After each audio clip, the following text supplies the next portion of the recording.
ምንም አልጎዳም ናታን። እናቴን ብቻ ነው ማግኘት ፈልገው። ለምን አልፈለግሽኝም? ለምን ጣልሽኝ? መልክሽ አያምርም፣ ደህና ነሽ ምናምን አልልም። ምንም ነገር አልጠይቃትም። ብቻ እኔ አይኗን ማየት ብቻ ነው የምፈልገው።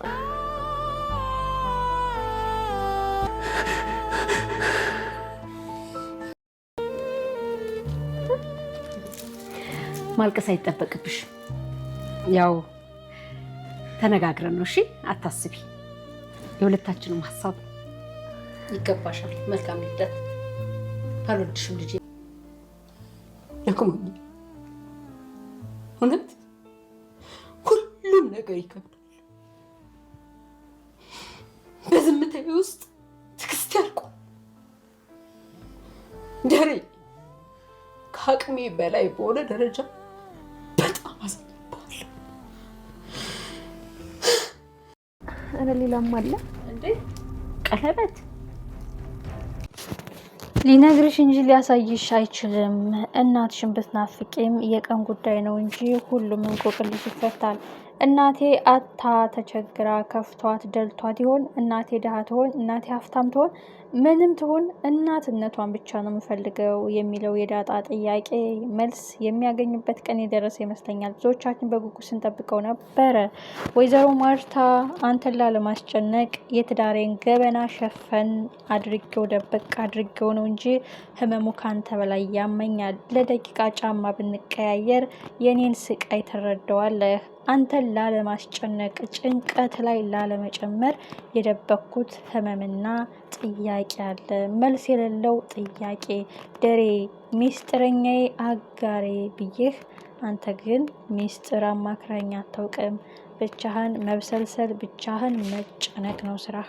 ጋሽ ደረጀም ከስከዛሬው በላይ ዛሬ ስትረስ ውስጥ ገብቷል። በዛ ላይ ደግሞ የዳጣ ልደት እንዴት ተከበረ በሚለው ጥያቄ ላይ እንዴት ትክክለኛ እድሜዋን ልታውቅ ቻልክ? ደሬ ሚስጥረኛዬ ብዬ ሳስብህ አንተ ግን ርቀህ ባድ አድርገኸኛል። አጋሬ ጉራጎኔ ብዬ ሳስብህ የልጆች አባት ብዬ ሳቀርብህ አንተ ግን ርቀህልኛል። ምን ነው ምን አጠፋው ደሬ?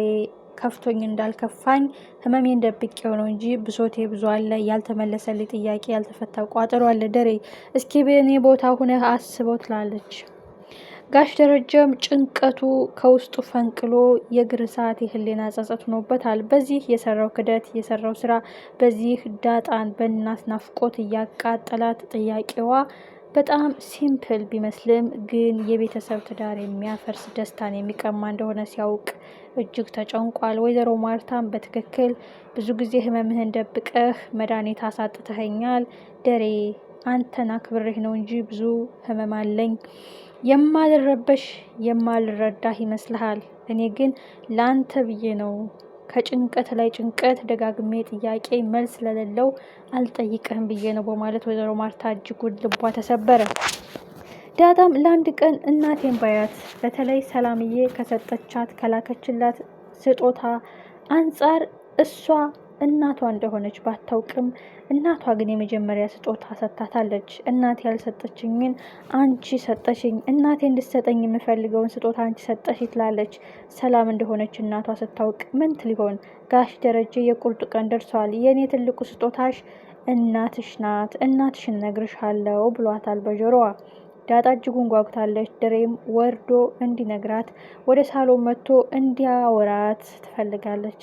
ወይዘሮ ማርታ ለብቻዋ ጭንቀት ውስጥ፣ ደረጀ ለብቻው ረመጥ ውስጥ ሆኗል። እየተቀጣጠለ ቤቱ በአንድ እግሩ ቆሞ መንደዱ የማይቀር ጉዳይ ነው። ትልቁ ጉዳይ ግን ዳጣ እውነቱን ስታውቅ፣ የተደበቀው ሚስጥር ስታውቅ፣ አብጌል አውቃ ዝም ማለቷ፣ ናታን አውቆ ዝም ማለቷ፣ ሰላም እናትና ልጅ እንደሆኑ እያወቀች እንዴት አስቻለች? እኔ በእሷ ናፍቆት ስቃጠል ሁልጊዜ ከአይምሮ የማይጠፋው እናቴ የት ናት? ቸግሯታል፣ ከፍቷታል፣ ደሃ ናት፣ ሀብታም ናት፣ ብቻ ምንም ትሆን፣ ብቻ ምንም አይቸግራት፣ አይራባት፣ ደስተኛ ትሆን፣ አንድ ቀን አገኛታለሁ የሚል ተስፋ አለኝ የምትለው ዳጣ እናቷ ሰላም እንደሆነች ስታውቅ እጅግ እጅግ ሊድን የማይችል ቁስል፣ ሊደርቅ የማይችል እጅግ የመረቀዘ ቁስል፣ የማይድን ጠባሳ፣ የማይጠገን ስብራት፣ አስቸጋሪ ውሳኔ። እውነት አባቴ ለእኔ አስበህ ነው ወይስ ለትዳርህ የሚለው ጥያቄ መነሳቱ አይቀርም። በዛ ላይ ይህ ሁሉ ግፍ ማርታስ ምን አረገቻችሁ ብላ እንደ እውነታ ዳጣ መጠየቁ አይቀርም። እትዬ ደግ ሰው፣ የዋህ፣ ሁሉን ወዳጅ ናት። ግን እንዴት አስቻላችሁ? በእርግጠኝነት አሁንም የተወለደው ልጅ ያንተ ነው። ይህ ማለት የኔ ወንድም ነው።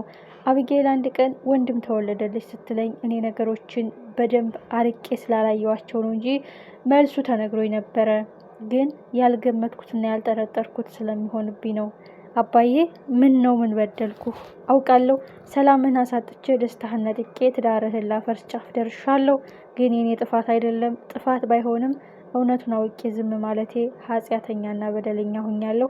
በታመነችልህ ሚስት፣ በኮራችልህ ሚስት፣ በቤት ምሰሶ ገትራ በያዘችልህ ሚስት፣ በልጆችህ እናት አንተ መግጠህባታል።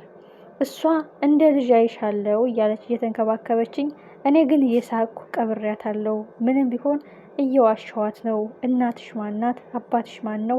መልስ የሌለው ጥያቄ ስትጠይቀኝ ፈገግ እያልኩ በንባዬ እየሸፈንኩ አልፌያለሁ።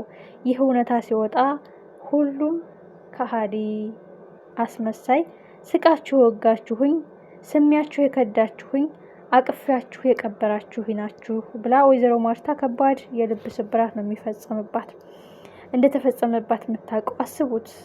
በጣም ይከብዳል። ለማመን የሚከብድ ነገር ነው። እንግዲህ ጋሽ ደረጀ ዳጣን ነይ ወደዚህ በማለት እንግዲህ ወደ ውጭ ዟት ሄዷል። ይህ ማለት ዳይሬክት ሊሊ ነግራት ነው። ከዚህ ቀን አያልፍም፣ ከዚህ ሰዓት አይሻገርም፣ እውነታውን መጋፈጥ ሀቁን ማረጋገጥ አለብኝ ብሏል። በዛ ላይ ወይዘሮ ማርታ ድብቅ ሚስጥረኛ፣ ብዙ ነገሮችን የሸሸከኝ፣ ከእውነት ያራከኝ፣ ለስሙ አጋርህ ግራ ጎንህ ሚስትህ ነኝ፣ አንተ ግን እንደ ባዳ የቆጠርከኝ ደሬ፣ ነገሮችን ለትዳሬና ለልጆቼ ስል ስለማከብር ትቼው ነው እንጂ ያልተመለሱልኝ እውነታዎች፣ ያልተፈቱልኝ እንቆቅልሾች፣ ተቋጥረው የተቀሩ ቋጥሮዎች አሉ። ደሬ፣ በእኔ ቦታ ሆነህ ብትፈርድ እርግጠኛ ነኝ ጥያቄው ሳይመለስልህ ዝም ማለት የምችል አይመስለኝም። ጊዜ ይፈተዋል። እሱን ተወው። ይህን ያህል ርቅ ያለው ይህን ያህል የባዳ ስሜት ተሰምቶኛል በማለት ወይዘሮ ማርታ እያለቀሰች ወደ ሌላ ክፍል ሄዳለች። ደሬም ብቻውን ክፍሉን ዘግቶ ሲያለቅስ ነበረ። ይህ ማለት እንዲህ ተነቋቁረን እውነታውን መናገር አለብኝ። በእርግጥ ከባድ ነው። ዳጣም ሌላ የልብ ስብራት፣ ሌላ ህመም ነው የሚሆንብኝ። ዳጣ እንዴት እውነቱን አውቀህ ራከኝ? እንዴት እውነቱን አውቀህ ደበከኝ? ሲቀጥል እንዴት ሳስቻላችሁ? በማነባው እንባ፣ በሚሰበረው ልቤ፣ በሚቆስለው አንጀቴ እንዴትስ አስቻላችሁ? እኔ በእሷ ፍቅር እየተቃጠልኩ አንድ ቀን ሳላገኛት ብሞት፣ አንድ ቀን ሳላገኛት ብትሞት የሚለው ጥያቄ ጆሮዬ ላይ ሲያቃጭል እንዴት አስቻላችሁ? አንቺስ እንዴት አስቻለች? ብላ ሁሉንም ነው የምታፋጥጣቸው። ከምንም በላይ ግን ከእውነታው በላይ የወይዘሮ ማርታ ክደትና የተደረገባት በደል ስታስበው ዳጣ ያማታል። እንደ ሰው ትረዳታለች። እሷም እናቷን ሳታውቅ እናቷ አጠገቧ ሆና እንደተደበቀችው ሁሉ ማርታን በእሷ ጫማ አይታ መገመት አይከብዳትም። ምን ይፈጠር ይሆን ቦምቡ ሲፈነዳ ሀቁ ሲገለጥ?